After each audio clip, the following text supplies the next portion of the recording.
engines on it, you know, in it, and it's a lot of horsepower. Naturally aspirated. Yes. Now this one over here, this is a turbo that we did. This is actually a new engine case for a 4-cylinder.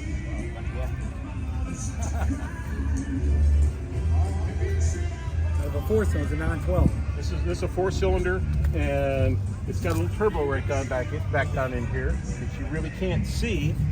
But this one also puts out roughly 300.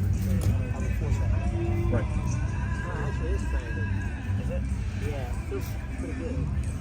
I have an 82. That's Never looked slick. turbo head.